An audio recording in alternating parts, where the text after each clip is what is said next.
Bienvenue sur Stratpol, nous sommes le 11 septembre 2025, c'est notre bulletin numéro 155 et nous sommes toujours à Moscou. Avant de démarrer cette vidéo, n'hésitez pas à aller voir en description comment vous pouvez nous aider sur Tipeee, Patreon, Paypal, le canal Telegram payant. La conférence pour nos abonnés aura lieu en fin de semaine, je préciserai, j'enverrai l'invitation. Voilà, vous pourrez y poser toutes vos questions. N'hésitez pas à vous abonner à notre partenaire, donc Géopolitique Profonde. Dans le numéro du mois de septembre, il y a mon article, bien sûr, sur l'empire du mensonge, sur le fameux MH17. Donc ne manquez pas cet abonnement. Ce qui m'a plu cette semaine, eh bien, cette déclaration assassine de Viktor Orban qui constate ce que nous-mêmes nous constatons, sauf que lui, il est Premier ministre de la Hongrie, donc ça a quand même plus de poids. Eh bien, il a dit que les États-Unis avaient perdu la guerre économique contre la Chine, que la Russie avait gagné la guerre en Ukraine et que l'Europe était déclassée. Voilà, c'est ce constat qu'il faut faire. Et pour essayer d'imaginer la manière dont on pourrait reconstruire la puissance européenne et qui soit fondée sur des nations comme la nation française par exemple, et non pas sur une superstructure étatique totalement inefficace. Ce qui m'a plu encore cette semaine, c'est cet article dans le Télégraphe, qui est un journal anglais, donc on ne peut pas le soupçonner d'être un agent du Kremlin, dans lequel il explique également ce que nous expliquons, c'est-à-dire que tout ce qui se passe autour de l'aide des pays européens à l'Ukraine, de l'Union européenne à l'Ukraine, eh bien tout cela, ce n'est que du bavardage, parce qu'ils ne peuvent rien faire et qu'il n'y a plus de moyens. Donc si ça commence à sortir dans la presse anglo-saxonne, ça veut dire que, comme pour Viktor Orban, eh bien, il y a des gens qui aujourd'hui ont compris ce qui se passait et savent qu'il est temps de mettre fin à cette aventure qui a totalement échoué. Tant pis pour l'OTAN, tant pis pour l'Union européenne. Je reviens rapidement sur la semaine politique en France. Donc comme on s'y attendait, François Bayrou s'est fait dégager par le Parlement. Emmanuel Macron a quasiment immédiatement nommé son successeur, donc le dernier des fidèles, le dernier des loyaux vis-à-vis du macronisme radical, c'est-à-dire Sébastien Lecornu, ancien ministre de la Défense, d'ailleurs particulièrement belliciste. On s'en souvient, hein, c'est lui qui avait fixé la ligne rouge à la Russie, c'est-à-dire la ligne rouge, c'est on ne démilitarisera pas l'Ukraine. Enfin, c'est ce qu'il voudrait, évidemment, que l'Ukraine va être démilitarisée, mais encore une fois, autant du côté russe, on n'a jamais mis une ligne rouge, contrairement à ce qui a été raconté, on n'a jamais dit qu'on gagnerait la guerre en 3 jours. En revanche, des lignes rouges, évidemment, il y en a qui ont été mises par les Occidentaux, et celle de Lecornu, qui a été reprise ensuite par Emmanuel Macron, par d'autres acteurs dans le camp de l'Occident collectif, eh bien, c'est cette démilitarisation de l'Ukraine. Est-ce que ça va avoir des conséquences sur son gouvernement? Est-ce qu'il va se faire le fer de lance de la russophobie et de cette volonté à tout prix de continuer la guerre, même si on sait pertinemment qu'elle est perdue? Il est trop tôt pour le dire, mais je pense qu'il va avoir d'autres chats à fouetter. Il paraît que c'est pas le plus stupide de la bande, donc ça c'est plutôt une bonne nouvelle. Et ce qu'il faut surtout qu'il fasse, c'est qu'il arrive à trouver un accord avec le Parlement pour faire voter un budget qui soit réellement réformateur, c'est-à-dire où on s'attaque à la dépense de l'État, non pas à la politique sociale, mais aux dépenses de l'État, comme l'explique très bien Marc Touati. C'est là qu'il faut aller chercher le gras, et Dieu sait qui en a. Pour ce qui est de la journée de blocage du 10 septembre, on s'attendait à quelque chose de mauvais et finalement on a même encore été déçus. C'est-à-dire que c'était vraiment nul. Donc essentiellement des enfants ou des post-ados punk à chiens qui défilaient. Absolument, contrairement aux Gilets jaunes, ça avait été très bien analysé par Yannick Jaffray, c'est-à-dire que les Gilets jaunes, eux, visaient la tête. C'était le palais de l'Élysée, il fallait absolument contraindre l'État en fait à se soumettre à la volonté du peuple. Là, pas du tout. On est allé prendre d'assaut la gare de Lyon. On ne voit pas à quoi ça va servir d'empêcher les gens d'aller travailler. Et finalement, c'était une manifestation de parasites contre les producteurs. Donc exactement le contraire des Gilets jaunes, et en plus soutenu par le parasite d'en haut qui est Jean-Luc Mélenchon.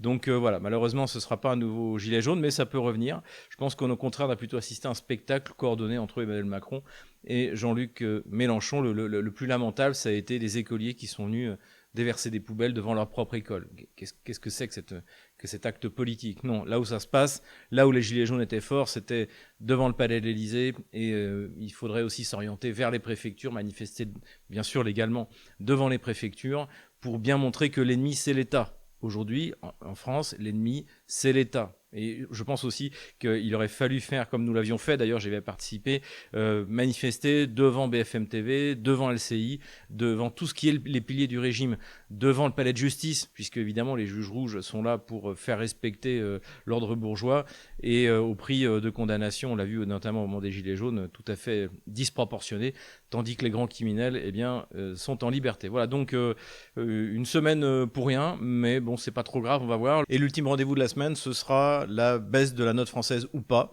par l'agence Fitch. Je rappelle que si jamais la note est baissée, eh bien dans ce cas, la dette française sera beaucoup plus chère à vendre pour nous. Donc ce serait une très mauvaise opération. Il y a des raisons pour lesquelles l'agence peut ne pas le faire. La première chose, c'est que eh bien, la France, l'avantage, c'est que c'est une dictature, en fait. Donc, notamment le fisc a tous les pouvoirs.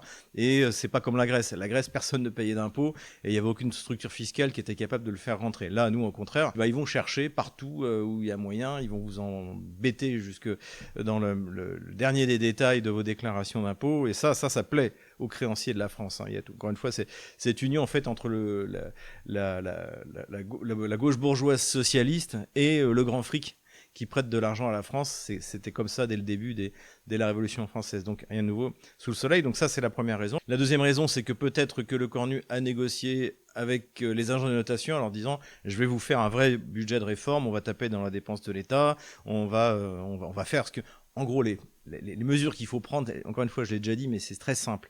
Il faut prendre les mesures que Vladimir Poutine a prises en 2000 pour réformer l'économie russe, pour en faire une véritable économie de marché. Voilà. C'est ce que voulait faire François Fillon en 2017.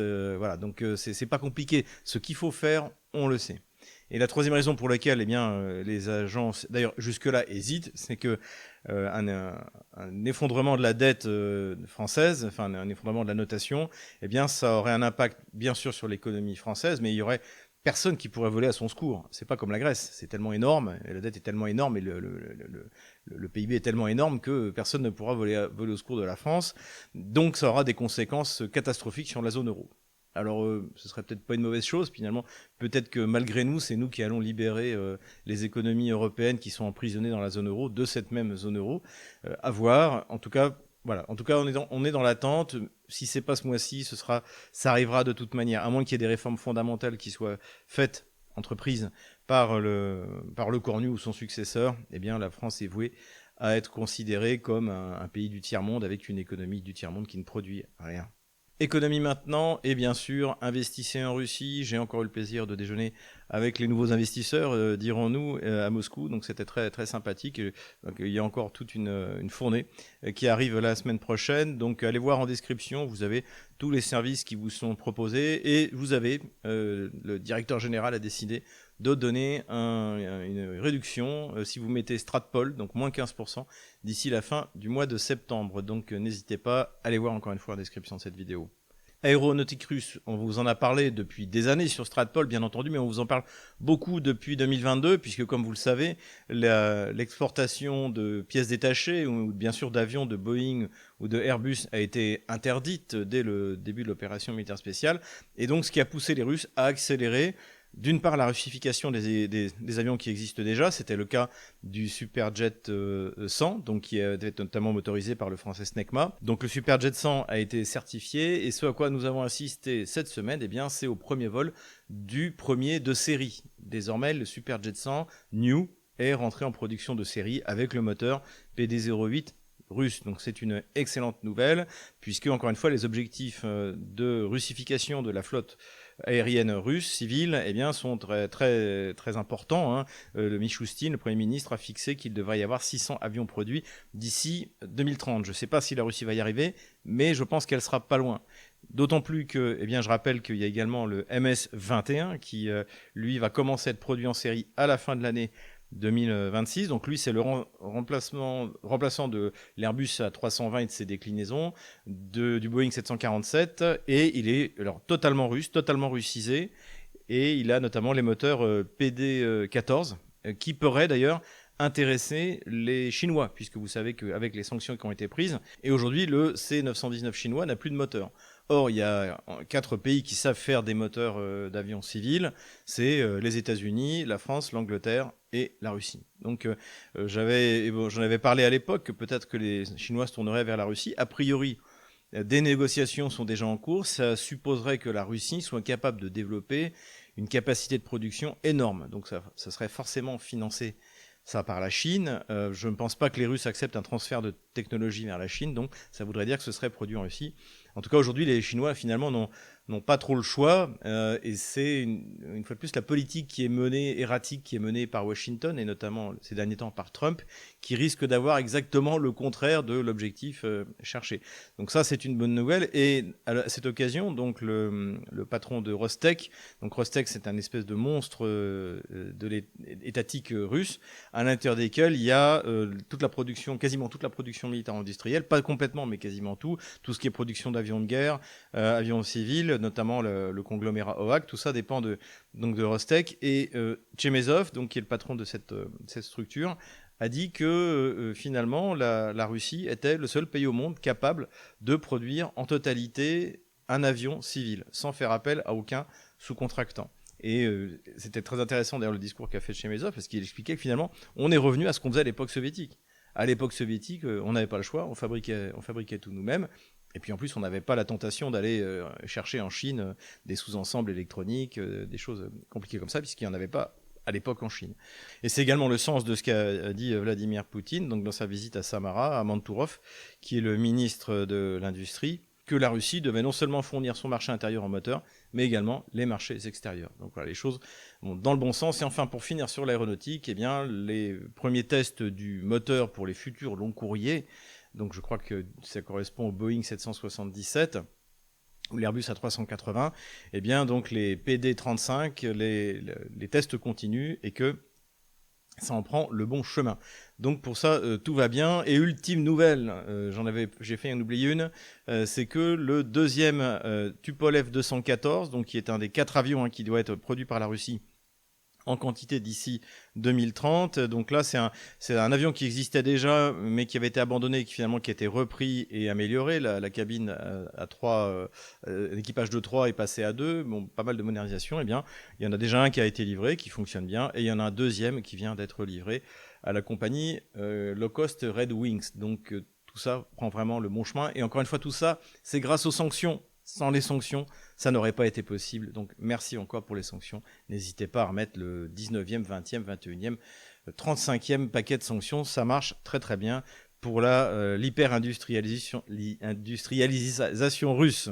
On l'a vu, l'Union européenne augmente régulièrement ses importations d'hydrocarbures russes, soit directement quand c'est du gaz, soit du pétrole transformé quand par exemple on achète le carburant à l'Inde. Mais ce n'est pas tout, l'Union européenne a également augmenté ses importations d'acier par rapport au premier semestre 2028. Alors selon GMK Center, les Russes lui ont vendu 9,5 millions de tonnes, soit 2,7% de plus que l'année dernière pour 1,22 milliard d'euros. Les principaux importateurs sont la Belgique, l'Italie, la Tchéquie et le Danemark. Merci à tous ces pays de permettre à la Russie de continuer à mener sa guerre de libération sur le territoire ukrainien. Nous parlions à l'instant du fait que les sanctions contre la Russie et finalement les taxes contre la Chine par les États-Unis ont forcé les deux pays à se rapprocher. C'était déjà, ils ne demandaient que ça d'ailleurs. Et c'est également le cas maintenant dans le domaine de l'accès aux financements internationaux, puisque les grandes compagnies énergétiques russes ne peuvent plus se financer. Et d'après la presse américaine, le Financial Times, je crois, eh bien, ce qu'on appelle les panda bonds, c'est-à-dire le fait de pouvoir, pour ces grandes sociétés énergétiques russes, d'aller lever de l'argent en yuan en Chine, devrait être rendu possible dans les mois qui viennent. C'est ce dont il est question. Et là encore, évidemment, ce serait un nouveau moyen de rapprocher les deux grands. En attendant ces panda bonds, les Chinois et les Russes continuent bien sûr le commerce, et notamment le commerce de gaz, puisque comme nous l'avions annoncé sur Stratpol, eh bien, on a déjà eu 2 premiers de méthaniers russes qui venaient de Arctic LNG, donc qui est sous sanction américaine, et qui jusque-là ne trouvaient nulle part où décharger leur cargaison de gaz liquéfié. Eh bien, là, ça continue. Un 3e méthanier est arrivé, a accosté et a livré sa cargaison à la Chine. Donc ça veut dire que là aussi les Chinois n'en ont plus plus absolument rien à faire des sanctions américaines en ce qui concerne les méthaniers. Et ça confirme l'échec complet de la politique de sanctions de Biden contre la Russie, ça n'a pas marché, et de taxes de Donald Trump contre la Chine. Pour ceux qui me suivent sur Twitter, j'avais réagi à un post qui expliquait que la Russie, tout allait mal parce que les inégalités étaient bien pires que, par exemple, en France. Donc déjà, quand on parle des inégalités, c'est-à-dire qu'on veut que tout le monde soit pauvre. Le problème en Russie, c'est pas les inégalités, pas plus qu'en France. Le problème, c'est la pauvreté. C'est pas grave que votre voisin gagne 50 000 euros par mois si vous-même vous en gagnez 10 000. Voilà. C'est un peu le principe. Donc ça c'est la pensée, je veux dire, économique conservatrice. Alors que la pensée de gauche économique, ça consiste à dire on va prendre à celui qui a un peu plus que l'autre pour qu'il soit aussi pauvre que celui qui n'a pas grand-chose. Voilà. C'était le principe qui a dominé en URSS et qui d'ailleurs aujourd'hui est en train de dominer en France. Hein, le discours économique, pour l'instant, on n'est toujours pas sorti du turbo-socialisme, comme dirait Laurent Nicolas. Donc j'avais réagi en montrant que, en plus, les comparatifs qui sont donnés entre, par exemple, l'économie russe et l'économie française sont souvent absolument pas explicites dans la mesure où il faut parler de parité de pouvoir d'achat. Comme j'ai dit la semaine dernière, il y a l'essence 95 est 3 fois moins cher en Russie qu'en France. Et il y a aussi un autre aspect donc, que j'avais cité en répondant à ce poste, c'est le taux de propriété. Et donc j'avais annoncé un taux de propriété en Russie de 92%. 92% des Russes possèdent leur logement contre un taux autour de 64, je crois, pour la France. Et ça joue parce que quand sur vos, je sais pas, 3 000 euros de salaire, vous devez en sortir entre 25% et un tiers pour payer votre loyer, eh bien, forcément, votre pouvoir d'achat en souffre. Or, quand vous êtes propriétaire, même si c'est d'un logement qui n'est pas très somptueux, eh bien, ça vous épargne déjà cette inquiétude. Et puis, de toute manière, d'avoir un toit sur la tête, j'en ai fait l'expérience quand j'ai acheté mon premier appartement. Évidemment, ça change votre perspective de la vie. Vous pensez à vous marier, vous pensez à des tas de choses qui vous faisaient peur lorsque vous ne l'aviez pas. Donc c'était quelque chose d'extrêmement important. Et donc j'ai cherché quand même, je voulais trouver sur Internet un institut dont on ne puisse pas accuser qu'il soit évidemment un agent du Kremlin. Et j'ai trouvé, c'est aux États-Unis, qui s'appelle le World Population Review. Je pense que d'ailleurs les données que j'avais venaient de là. Et donc d'après les chiffres de cet institut américain, 89% des Russes en 2018, donc je pense que mon 92% en 2025 est réalisé, possèdent leur appartement, leur dacha, leur maison, tandis que du côté français, c'est 64,7. Donc ça aussi, ça montre qu'il y a un véritable décalage en fait dans la richesse chez les Russes par rapport aux Français qui est à l'avantage des Russes. Et ça nous fait réfléchir, si un jour les nationaux conservateurs arrivent au pouvoir en France, de permettre cet accès à la propriété à tous les Français. La propriété, c'est la liberté. C'est ce qui, encore une fois, vous permet d'envisager l'avenir avec sérénité. Voilà, je voulais amener ça à votre réflexion. Et puis, dernière nouvelle économique. Alors, vous le saviez, il y a eu le forum économique de l'extrême-orient russe et de l'Arctique à Vladivostok la semaine dernière. On en a parlé sur cette chaîne. Et il y a eu un des conseillers économiques de Vladimir Poutine qui a pris la parole. Il s'appelle Anton Kobiakov. Et il a dit deux choses extrêmement importantes que nous avions également abordées. C'est-à-dire que les stablecoins, alors pour les néophytes, en fait, vous avez... d'un côté, vous avez en gros le Bitcoin, donc qui est hors de contrôle. En fait, la seule chose qui peut faire varier le Bitcoin, c'est si on achète ou si on en vend. Et finalement, c'est de la pure économie de marché, puisque plus il y en a qui en achètent, plus la valeur monte, moins il y en a, plus elle baisse. Et au fur et à mesure, il y a de plus en plus de gens qui l'utilisent. Donc là, je vous renvoie encore une fois aux travaux de Laurent Nicolas, qui à mon avis est le plus compétent dans ce domaine. Et donc, vous avez donc ce Bitcoin qui pourrait à terme devenir une solution de paiement international. Ça l'est déjà pour la Russie, c'est légal de faire du commerce à l'international en utilisant le Bitcoin. Mais évidemment, le Bitcoin, c'est pour l'instant encore assez volatile. De moins en moins parce que le volume, encore une fois, des acheteurs, des utilisateurs augmente, mais ça peut encore être très, très volatile. Alors, d'autres entités, alors cette fois des entités qui sont connues, ont créé des stablecoins, c'est-à-dire une monnaie, une crypto-monnaie qui est basée sur un actif réel, qui est censé être réel. Pour simplifier, par exemple, vous dites, voilà, j'ai 1000 Stratpol coins, ça correspond à 1000 $ que j'ai là, voilà. Ou alors en lingots d'or. Et donc, quand vous utilisez un Stratpol coin, eh bien, la valeur existe. C'est pas quelque chose de fictif. Ça dépend pas de l'offre et de la demande. Il y a un actif réel derrière. Et c'est évidemment très pratique. En gros, la valeur correspond à celle du dollar. Mais ce dont a parlé donc ce conseiller de Vladimir Poutine, c'est que en fait, les stablecoins sont adossés à la dette américaine. C'est-à-dire qu'un moyen pour Washington de recycler sa dette de 30 000 milliards de dollars, eh bien, c'est finalement de la faire acheter à des gens naïfs qui vont acheter et surtout thésauriser du stablecoin. Si vous utilisez l'USDT, par exemple, pour faire un transfert à votre client ou à vos amis ou à vos parents, c'est pas grave. Si une fois que vous l'avez reçu, vous le retransformez soit en monnaie fiduciaire, soit en bitcoin, pourquoi pas. Dans ce cas, il y a absolument aucun problème. Mais si jamais vous thésaurisez avec, là, vous risquez tout d'un coup de vous faire avoir par l'État américain. C'est ce que dit d'ailleurs donc ce conseiller de Vladimir Poutine, et puisque la monnaie va être facilement dévaluée. Et donc, vous aviez 1000 USDT, vous pensiez que ça valait 1000 $, et finalement, ça va valoir beaucoup moins. Donc ça, c'est intéressant, la première remarque qu'il a faite.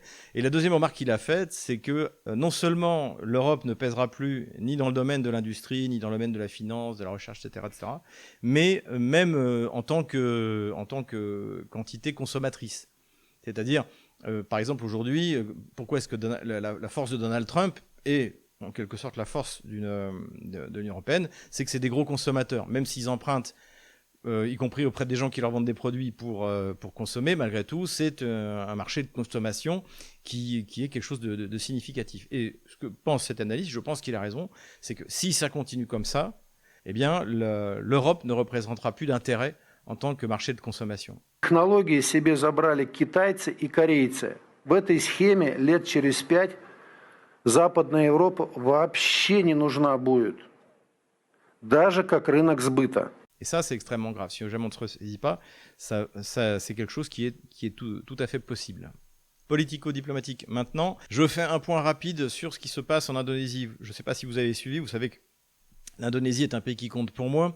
Et donc, il y a eu des émeutes. Et la question est peut-être de savoir qui est responsable de ces émeutes. Alors, je vous recommande une vidéo que j'ai écoutée avec intérêt, qui m'était recommandée par mes amis indonésiens ou qui vivent en Indonésie, et qui explique que vraisemblablement, c'est une révolution colorée qui a été activée par Washington, par les CIA, par la NED, parce que l'Indonésie, comme vous le savez, est devenue membre officiel des BRICS de plein pied et a refusé de prendre des sanctions contre la Chine, a refusé d'obéir à Washington, tout comme l'Inde d'ailleurs. Donc en fait, ces émeutes sont une punition, et dans leur déroulement, effectivement, on retrouve beaucoup de choses, d'éléments qu'on observe dans les révolutions colorées, nous qui la suivons depuis la première qui a eu lieu en Géorgie. On peut même faire remonter à la chute de Milosevic à Belgrade. Et donc ce qu'on observe, c'est qu'ils ont choisi une couleur. C'est des manifestants très jeunes, comme ce qu'on a vu le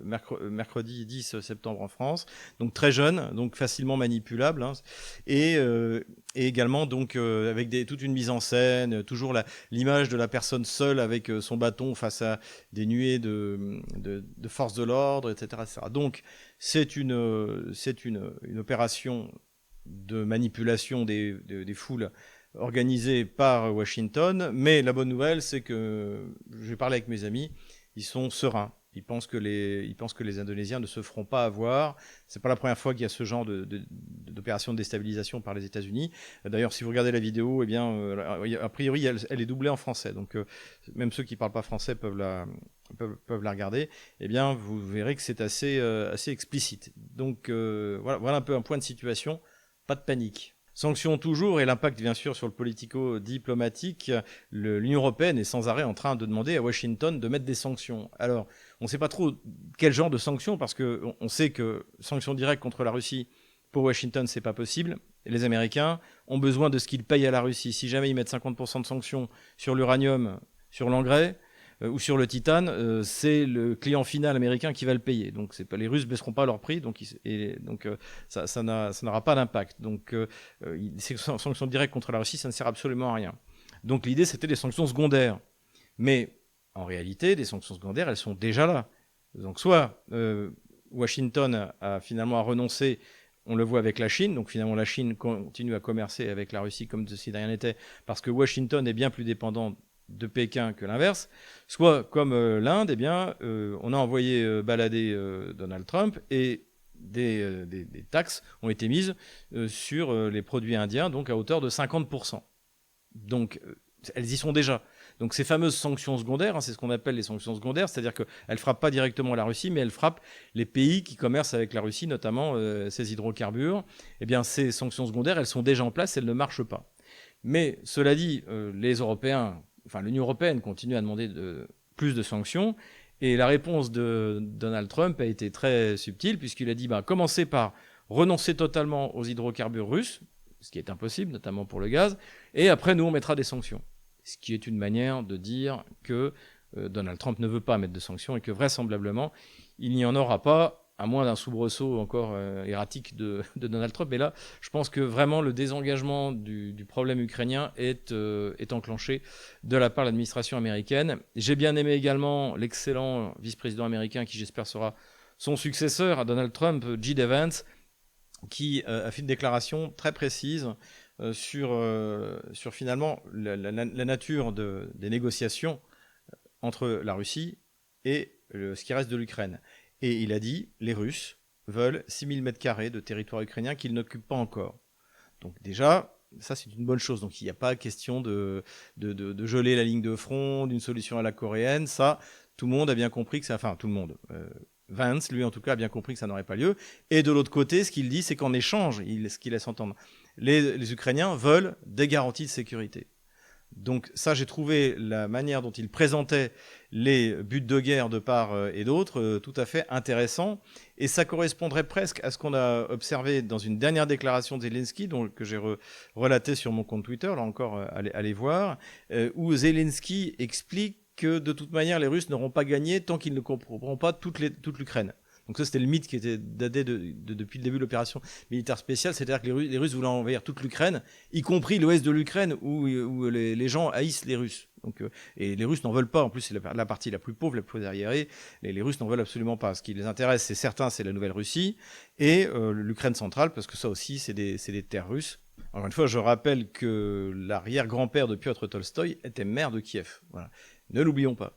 Donc voilà un peu la situation. Mais cela dit, c'était le narratif que nous avions annoncé dès 2022, au moment où les Otanokhéviens perdraient la guerre. Ce qu'on va nous expliquer, c'est oui, mais les Russes, ils voulaient toute l'Ukraine, et finalement, ils ont pris que la Nouvelle-Russie. Donc là, encore une fois, faut s'imaginer que les Russes voulaient l'ouest de l'Ukraine, il faut vraiment être stupide. Et à la limite, si les Russes étaient purement, je dirais, pragmatiques, ils ne s'embêteraient pas avec le centre de l'Ukraine. Ils prendraient l'accès à la mer, tout ce qui est la Nouvelle-Russie, encore une fois, cette circonscription administrative, dirigée d'ailleurs par le duc de Richelieu, quand elle a été créée par la Grande Catherine, donc qui part d'Odessa et qui remonte plus ou moins jusqu'à Kharkov. Voilà un peu, donc on voit que du côté américain, on a compris l'enjeu, on a compris que Kiev, tôt ou tard, devra donner les territoires de Kherson, de Zaporozhye, et de Donetsk si les Russes ne les ont pas déjà pris d'ici là. Donc ça, c'est quand même une chose qui est extrêmement importante.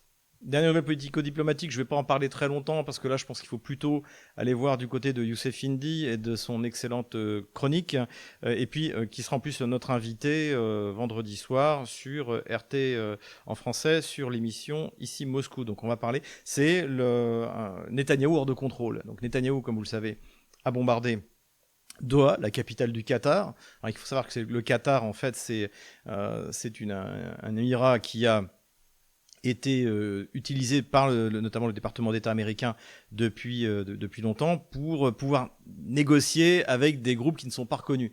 C'était le cas, c'est toujours le cas d'ailleurs avec les talibans, et c'est le cas avec le Hamas. Donc là, il y avait une délégation du Hamas qui était là pour les négociations, et Netanyahou essayait de les tuer en bombardant donc le centre, la capitale, ce qui est complètement dingue, et ce qui suppose donc que plusieurs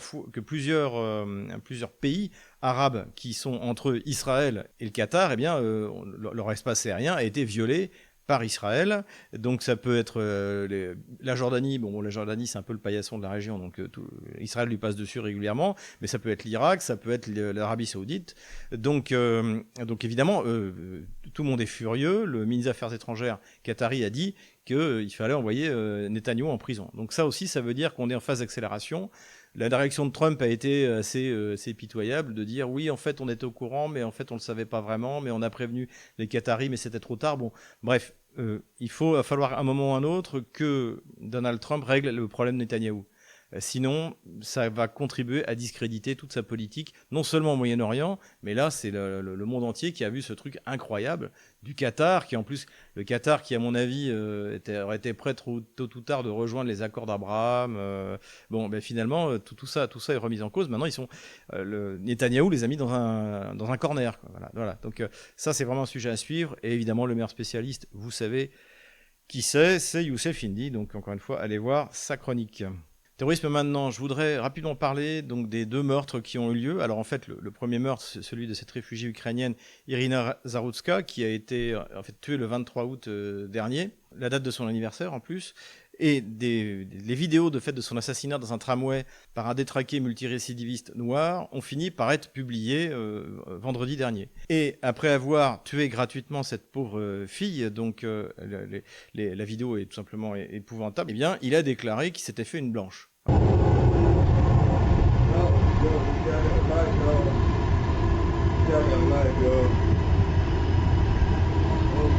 Donc ça, c'est quand même à mon avis un point important parce que toute la gauche, que ce soit la gauche américaine ou la gauche française, prétend qu'il n'y a pas de racisme anti-blanc. Et en fait, si. Et non seulement il existe, mais il est le produit de l'antiracisme, notamment de ce qu'on a vu avec les Black Lives Matter. Le fait qu'aujourd'hui, quand vous êtes blanc, on vous demande des comptes sur l'esclavage qui a été exercé par des blancs il y a 200 ans. Et c'est tout l'antiracisme des années 80 où on vous expliquait que le français était né coupable, par aujourd'hui ceux qui soutiennent en plus Benyamin Netanyahou, c'est-à-dire Bernard-Henri Lévy et Julien Drey.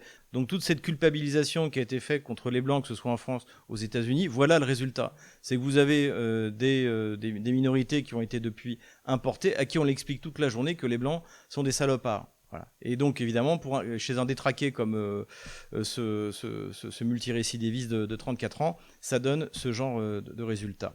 Voilà ce que je voulais souligner.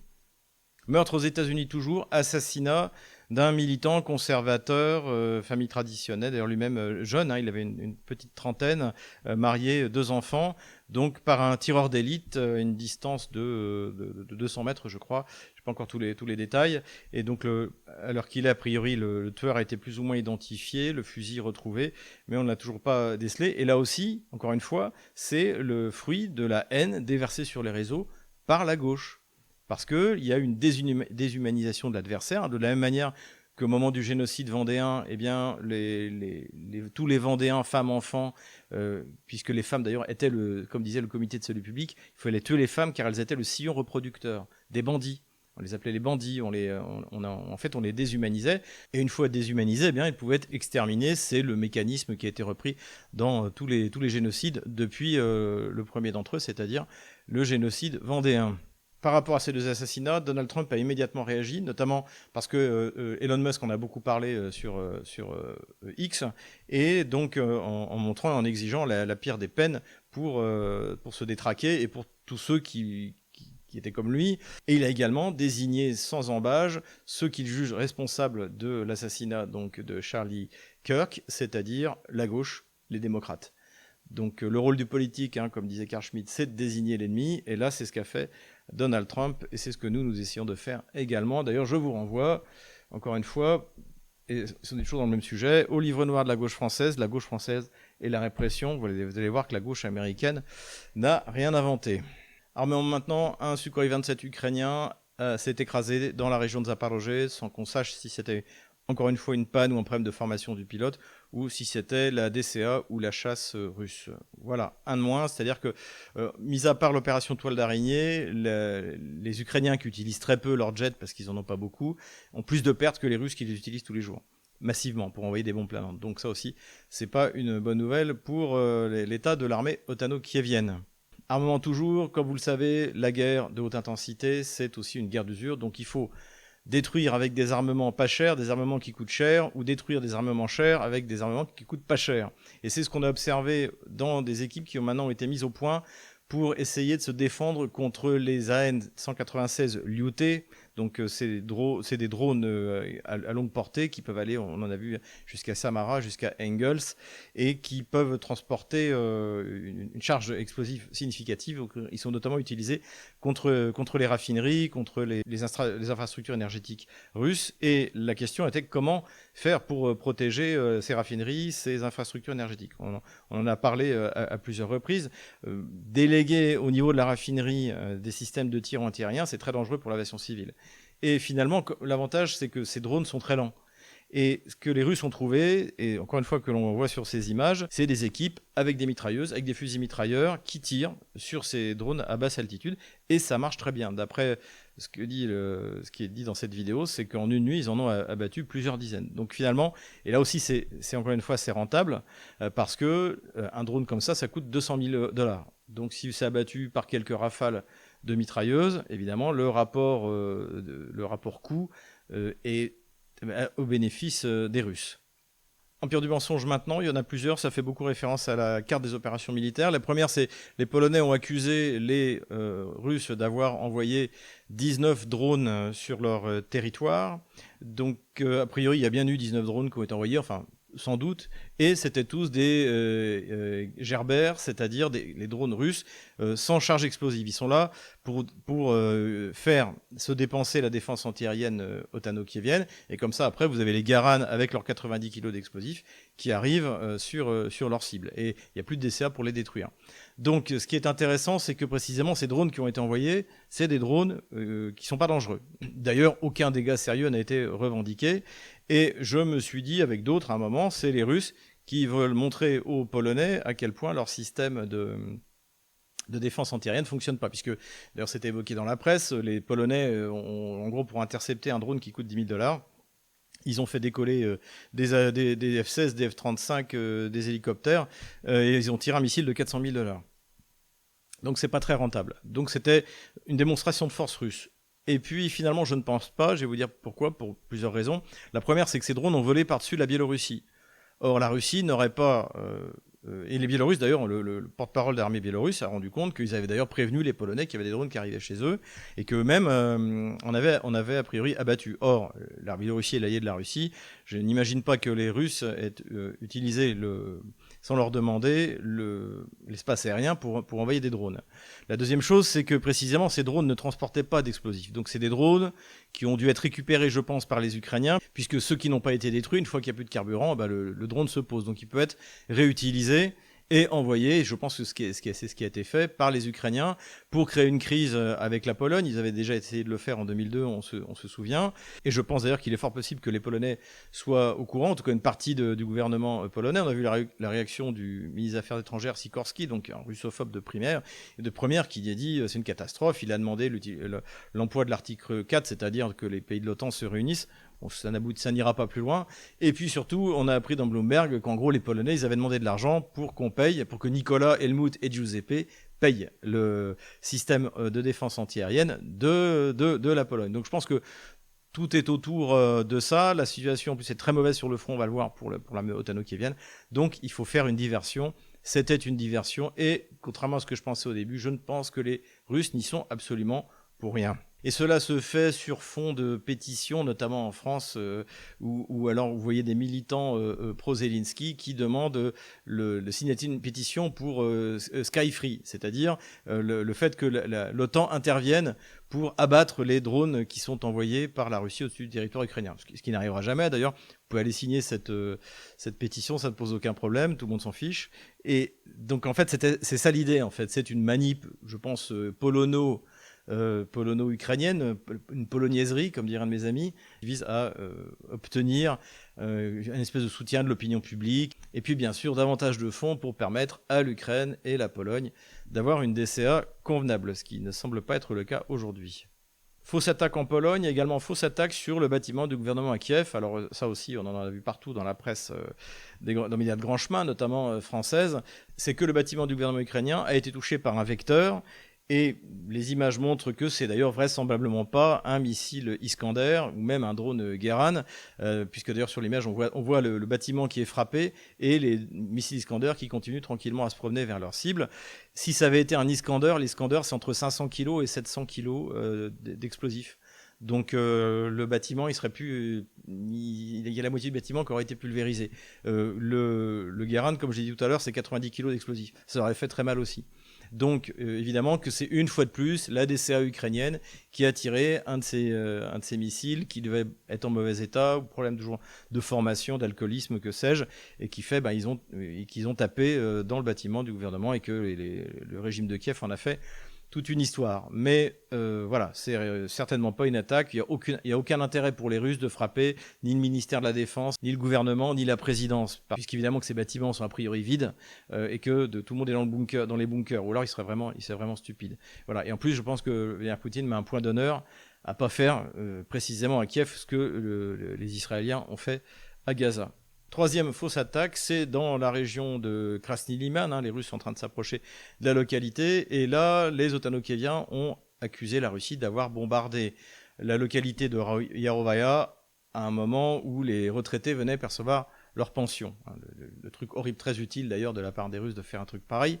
Et donc, aimer les images qui ont été montrées montrent que c'est absolument pas le cas. Ils ont accusé, donc les Russes ont envoyé une bombe planante. Une bombe planante, c'est 250 kg d'explosifs. Et ils ont montré une espèce de petite cuvette dont ça, on devait croire que c'était l'impact d'une bombe planante. Donc évidemment, ça a été facile à démystifier, mais ça aussi, ça a été répété, amplifié dans tous les médias de grand chemin et les réseaux sociaux pro-Zelensky. Et puis enfin, le moment bunker.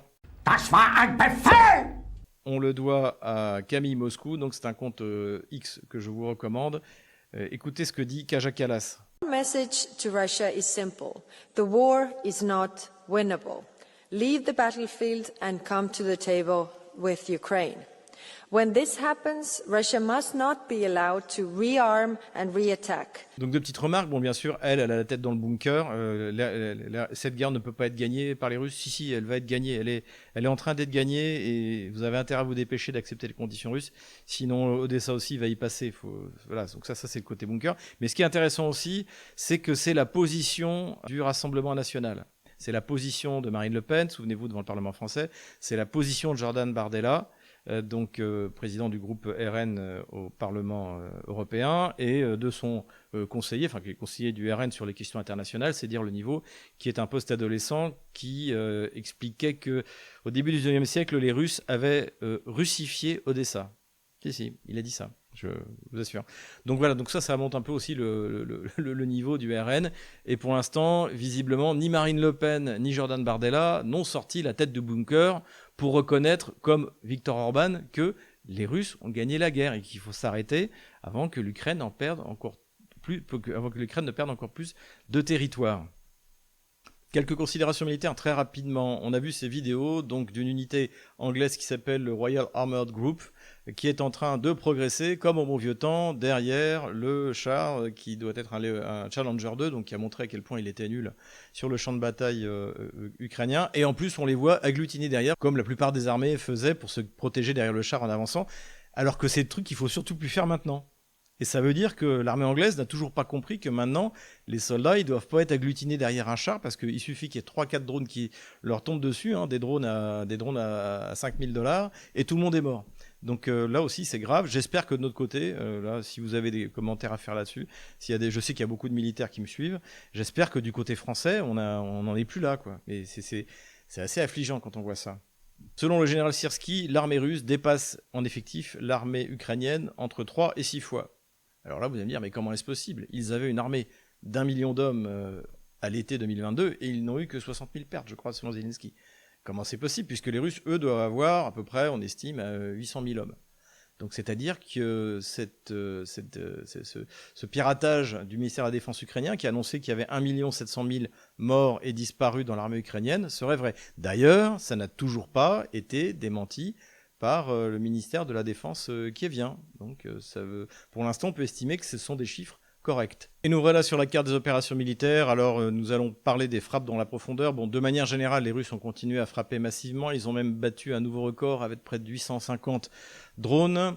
On va passer rapidement sur les fausses attaques russes. Donc voilà ce qui s'est passé. Donc des drones qui auraient été lancés par la Russie dans cette région-là seraient passés pour arriver en limite de portée, puisque la portée c'est 700 km, dans la région de Lublin, en Pologne, à cet endroit-là. Bon, comme je vous l'ai dit, je n'y crois pas du tout. Je pense que ces drones ont été lancés sans doute de Tchernigov et qu'ils ont survolé la partie biélorusse pour arriver vers Lublin. J'ajouterais que je ne crois pas non plus à l'hypothèse de drones qui auraient été brouillés et qui auraient perdu leur chemin. Là, encore une fois, c'est vraisemblablement un coup monté polono-ukrainien.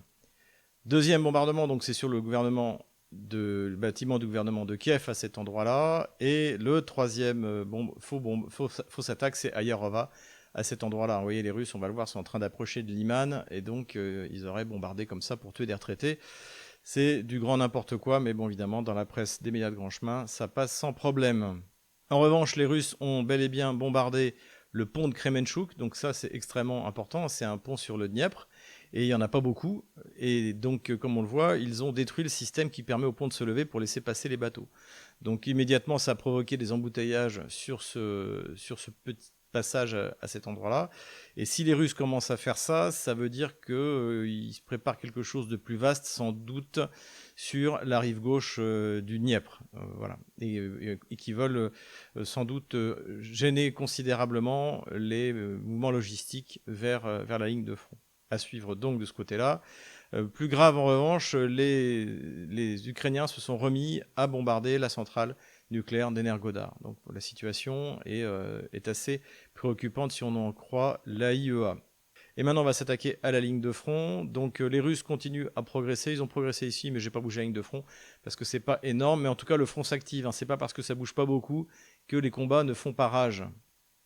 Là où ça bouge bien, en revanche, c'est dans la région de Dnepropetrovsk, sur le front sud du Donbass, puisque les Russes continuent leur progression. Comme on le voit, ils ont quasiment pris la localité de Ternovo. Ils viennent de s'emparer de Sosnovka, ici, à cet endroit-là. Donc toujours, le but, on le voit clairement, c'est d'avancer dans la direction de Zaporozhye pour couper Gouliapol de sa ligne logistique, et pourquoi plus tard, Orekhovo. Donc là, ça avance bien. Ici aussi, les Russes, a priori, contrôlent toute cette région le long de la rivière. J'attends les confirmations avant de le faire. Ils ont consolidé la prise de Filia ici, à cet endroit-là, et se dirigent vers Novopavlovka. Plus au nord, je n'aime pas trop, vous le savez, faire quartier par quartier, mais globalement, là, j'ai fait une petite mise à jour. D'après l'analyse de Yuri Podolaka, qui lui est très strict sur les avancements à la fois ukrainiens et russes, on va en reparler d'ailleurs au fur et à mesure. Donc voilà à peu près où on en est sur l'avancée russe. Comme on le voit, la principale route d'approvisionnement est quasiment sous le contrôle physique des forces russes. Peut-être que vous vous en souvenez, les Kieviens avaient annoncé qu'ils avaient réussi une percée foudroyante, qu'ils allaient faire un chaudron en perçant dans la direction de Mirnoé. Ici, bon, tout ça en fait c'était une offensive TikTok, et le peu de force qui reste est en train de se faire encercler par les Russes, et les Russes continuent leur poussée vers Mirnograd et vers Pakrovsk par l'est. C'est pareil ici, les Russes ont nettoyé la localité de Liman à cet endroit-là. Plus au nord, là aussi, les Russes avancent, contrairement à ce qu'on nous avait raconté quand on regardait la carte, notamment des cartographes ukrainiens de Deep State. Il y avait des tas de chaudrons, de percées. Les Russes étaient isolés après leur percée d'il y a 2 semaines. En fait, c'est pas du tout le cas. Les Russes ont simplement, comme d'habitude, pris leur temps. Ils ont consolidé leur avancée pour pas se faire attaquer précisément sur les flancs. Et là, on voit la fleur est en train de bourgeonner. Donc, avancée, prise de la localité d'Ivanovka. Vilnoé devrait pas tarder à tomber, Stépé est tombé, Roubojné est tombé. Là, c'est la progression maximum des Russes, mais ça ne veut pas dire qu'ils tiennent physiquement l'endroit. Quand c'est une pointe comme ça veut dire que c'est des unités de reconnaissance. Les Ukrainiens, au lieu de faire une percée, de faire un chaudron, c'est eux qui se sont fait chaudroniser dans cette zone-là. Et a priori, comme on le voit, en plus il y a une coupure humide à cet endroit-là. Pour en sortir, ça va leur coûter très cher si jamais ils arrivent à s'en sortir.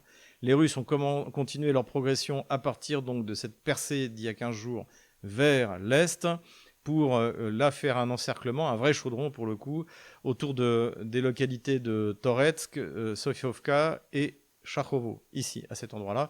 Et ça avance bien. Donc là, c'est pareil. Non seulement il y a une possibilité d'avoir un gain opératif tout à fait significatif, mais aussi une grosse destruction du potentiel de l'armée otano-kievienne, hein, ce qui est le but avant tout. Le but russe dans cette guerre, c'est la destruction du potentiel militaire otano-kievien. Ici, d'après ce que dit Yuri Podolaka, j'ai reculé la ligne rouge parce que Cleban Book ne serait pas tombé complètement, contrairement à ce qui avait été annoncé. Voilà. Et pour l'instant, sur Konstantinovka, ça n'avance pas beaucoup.